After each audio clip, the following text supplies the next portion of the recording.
My name's Jason Schuster, and I'm a doctor of physical therapy. Nicotinamide Riboside, Nicotinamide Mononucleotide, NAD+, which is nicotinamide adenine dinucleotide, and sirtuin genes and proteins. So NMN and NR are two of my favorite supplements, you guys. I just think I feel much better when I take them. The research on them is really amazing. They're basically totally safe, and when I say totally safe, I say I've never read anything about any severe adverse side effects. They basically can't kill animals by giving them too much of this stuff. They try. So what I take right off the bat for the nicotinamide riboside is I take the Thorne Niacel capsule. So that has 415 milligrams a day per capsule, right? So I take 830 milligrams a day of NR, and I take 1 gram a day of nicotinamide mononucleotide. So I take 830 milligrams a day of NR from Thorne, and I take 1 gram a day of the NMN powder from Renew by Science. There's a bunch of different ways you can get this, you guys. One thing to keep in mind is with both NR and NMN and resveratrol, they're lipophilic molecules, so they adhere to fats. So having them coated in some type of fat before you eat it is very important to keep it from getting too degraded by the hydrochloric acid and other things in the belly, so we get more bioavailability of it, right? So the NMN powder, that's the cheapest way to get it. And that's how I get it. I think it's $77 from Renew by Science. Again, there's a bunch of companies that sell the stuff, you guys. I've done my own research on both of these companies. I know it's high quality products, so that's where I get it from. That's where I recommend my patients get it from and my students get it from. So I mix the NMN with chocolate milk or with like a protein powder, and then the Thorne tablets are already manufactured in a way where they're coated by fats, right? So the NMN powder I mix with kefir or yogurt or chocolate milk or something, and the NMN or the NR tablets, the capsules you can just take. NMN and NR are the two molecular first two molecular precursors to NAD+, right? So NR gets converted to NMN, and then NMN gets converted to NAD+ once it gets inside the cell. One important thing to realize about NAD+ is, as far as I understand, NAD+ itself is too big to go from extracellular to intracellular, right? So NAD+ can't get through the protein channel pathways where it needs to get inside the cell to actually do stuff, right? So NAD+, the first conversion outside the cell, or the first precursor step, is NMN, right? So NMN is small enough to go from extracellular to intracellular. That gets converted into NAD+. There's some discussion about the different pathways by which NMN and NR get into the cell. I just read a recent article about NR, and they've shown that it may get into the cell through totally different pathways, or it may be a combination of a different pathway and NR gets converted into NMN, then NMN goes into the cell and it gets converted into NAD+. The bottom line is that taking NR and NMN as a supplement significantly amplifies the concentration of NAD+ in the cell, which is what the mitochondria themselves use for energy, you guys. So the mitochondria are the energy producing organelle in the cell. They're what make the ATP. If there's not enough NAD+ inside of a cell, NAD+ can't get converted into NADH. So when NAD+ gets converted into NADH, it spits off an electron, and those electrons are what the mitochondria use for energy. If there's not enough NAD+, the mitochondria can't get enough electrons to use as energy. So if the mitochondria themselves don't have energy, they can't produce our main energy unit, which is ATP, right? So that is a massive problem that can lead to not having enough NAD+, can lead to about any problem in the human body as far as mental and physical health goes that you can think about. And cyanide, the way that cyanide kills you is it blocks the NAD+ pathways into the cell, right? It blocks those pathways so NAD+ can't get formed.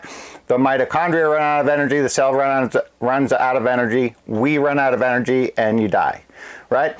So David Sinclair is a really good one for this, you guys. He has a really good podcast about NMN and NR and resveratrol and some other stuff.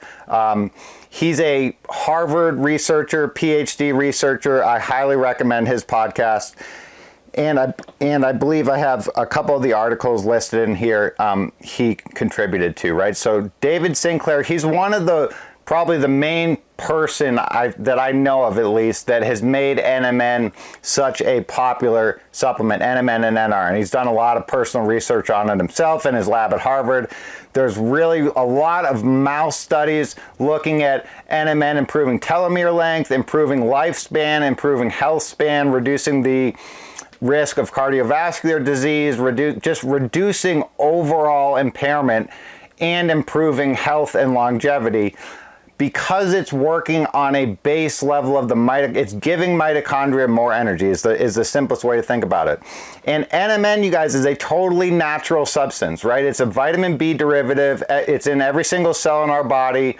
We can make it from substances that we eat. So again, all of this stuff that I've been talking about in this supplementation and nutrition class, in the peptide therapy class, all of these things are natural things that are in the human body or that we need to get from food anyways. And it's just the fact that amplifying amounts of certain things in the body and decreasing amounts of other things like processed foods really massively improves our health and our longevity, right? So lots of studies on this. Around 40 years old, just like some other proteins like Clotho, which is a mitochondrial protein that I talk about in the peptide therapy class. That's a brand new one that has just been talked about in the last couple of months. Super duper interesting, has a lot of potent health benefits to it. That's being heavily studied right now by a bunch of people at a bunch of universities. Again, NMN is working on a lot of the same mechanisms. So like I've mentioned a couple times, you guys, the United States public health agencies are not trying to make people healthy. What they're trying to do is make money. So NMN is a perfect example of this. The FDA right now in 2024 is trying to blacklist or ban NMN as a supplement because they know it's cheap, safe, and effective. Right? So why are they trying to ban NMN? The FDA is currently trying to ban NMN because it's a natural molecule that they cannot patent, right? You can't patent natural molecules. You have to change them a certain amount to be able to patent it. So what they're trying to do is make everybody believe that this cheap, safe, and super effective supplement is dangerous, while at the same time they're studying and putting hundreds of millions of dollars into seeing how they can change it enough, which is also going to give it adverse side effects, right? This is what happens. When you change natural molecules that work, what you end up doing is making them work less well and giving them a bunch of adverse side effects, which they didn't have before. So basically, NMN has no adverse side effects. I don't know of a lethal dose that you can take.